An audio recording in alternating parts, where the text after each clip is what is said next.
Hi everyone, welcome back to our channel.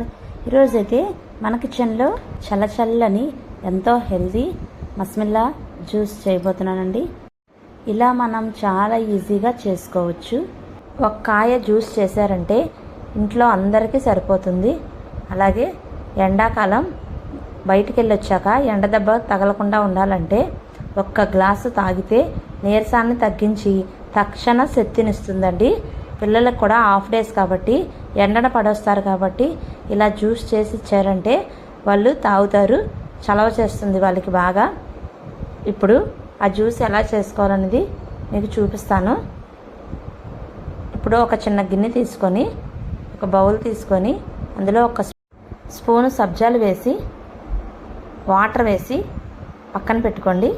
అలాగే ఇంకో bowl తీసుకొని అలాంటి కప్పుతోనే చిన్నవి సగ్గుబియ్యం ఉంటాయి కదా, ఆ సగ్గుబియ్యం ఆ బౌల్లో వేసుకొని, నేనైతే ఒక కప్పు తీసుకున్నాను, సగమైనా వేసుకోవచ్చు, నేను ఎక్కువ వేసాను.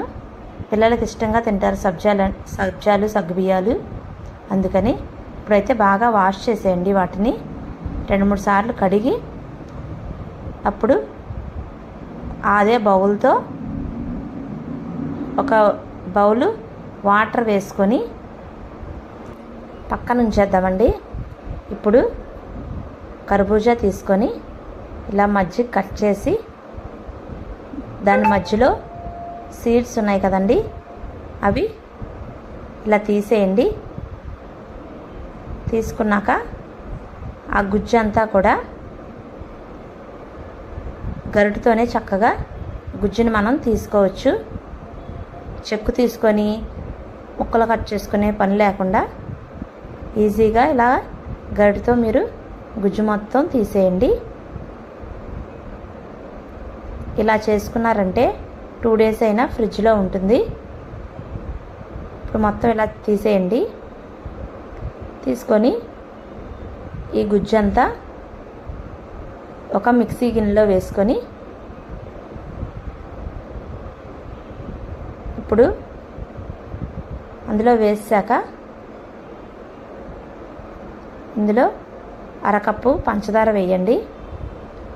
కొంచెం 1 కప్పు కూలింగ్ వాటర్ కూడా వేసుకొని మిక్సీ చేసుకుందాం. మెత్తగా మిక్సీ చేసి పక్కన పెట్టేద్దాం. ఇప్పుడు ఒక గిన్నె స్టవ్ మీద పెట్టుకొని మనం ఈ జ్యూస్ కలుపుకోవడానికి ఒక గిన్నె అయితే తీసుకోండి. ఆ గిన్నెలోని ఒక 1/2 లీటరు పాలు వేసేయండి. అందులోనే ఒక 3 స్పూన్లు పాల పౌడర్ కూడా వేయండి. మీ దగ్గర పాల పౌడర్ లేకపోతే స్కిప్ చేసేయండి, పర్వాలేదు. ఇప్పుడు అవి కొంచెం మరిగినాక మనం సగ్గుబియ్యం నానబెట్టి ఉంచాం కదా, ఆ వాటర్తో పాటు అందులో వేసేయండి. ఎందుకంటే పాలు చిక్కగా ఉన్నాయి కాబట్టి ఆ వాటర్తో పాటు వేసుకున్నా ఏమవదు. ఇది అస్సలు మీరు స్టవ్ మీద పెట్టి అటు ఇటు అస్సలు వెళ్ళకూడదు. ఎందుకంటే మీగడ కట్టేస్తుంది పాలు.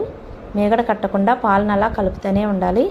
ఇప్పుడు కొంచెం పంచదార కూడా వేసుకోండి. ఇందాక జ్యూస్కి కొంచెం వేసాం కాబట్టి ఈ పాలకు కూడా సరిపడగా వేసుకోండి మీ తీపిని బట్టి. ఇప్పుడు సగ్గుబియ్యం ఉడికాయో లేదో చేత్తో ఒక సగ్గుబియ్యం తీసుకొని చూడండి. అలాగే దించేయండి. ఇంకా చిక్కబడ్డాక మరి చిక్కగా అయిపోకూడదండి, ఎందుకంటే చల్లారేసరికి ఇంకా చిక్కగా అయిపోతుంది. ఇంకా ఫ్యాన్ కింద పెట్టుకొని బాగా చల్లారబెట్టేయండి. కలుపుతూనే ఉండాలి మీగడ కట్టకుండా. అంతలోకి ఈ జ్యూస్ ఉంది కదా, మనం స్ట్రైనర్లో వేసి వడపోసేద్దాం. ఇప్పుడు ఇది చల్లారిపోయింది. ఈ సగ్గుబియ్యం పాలు కూడా చల్లారిపోయినాయి కదా. ఇప్పుడు ఈ జ్యూస్ అందులో వేసేసుకుందాం. చాలా బాగుంటుందండి. నేను ఫస్ట్ టైమే ట్రై చేశాను, ఎప్పుడు ఈ కర్బూజా తినలేదు, ఈ జ్యూస్ కూడా తాగలేదండి. ఫస్ట్ టైం ట్రై చేశాను. చాలా అంటే చాలా బాగుంది, పిల్లలకు కూడా బాగా నచ్చింది. మనం ఇలాగా ఒక కాయకి చేసుకున్నామంటే ఇంట్లో అందరికీ సరిపోతుంది. ఎండలో తిరిగి వచ్చిన వాళ్ళకి ఇచ్చారంటే ఎండ దెబ్బది తగలదు, కడుపులో హాయిగా చల్లగా ఉంటుంది. ఇప్పుడు మనం నానబెట్టుకున్న సబ్జాలు కూడా వేసేయండి అందులో. వేసుకొని బాగా కలుపుకొని కొంచెం డ్రై ఫ్రూట్స్ ఏముంటాయి అవి మీ దగ్గర ఏముంటే అవి అందులో వేసుకోండి. కాసేపు ఫ్రిడ్జ్లో పెట్టి తీసుకోండి. లేదంటే మీ దగ్గర ఐస్ క్యూబ్స్ ఉంటే ఐస్ క్యూబ్స్ వేయండి. నేనైతే ఫ్రిడ్జ్లో పెట్టుకొని తీసాను, కూలింగ్ ఎక్కుతుందని.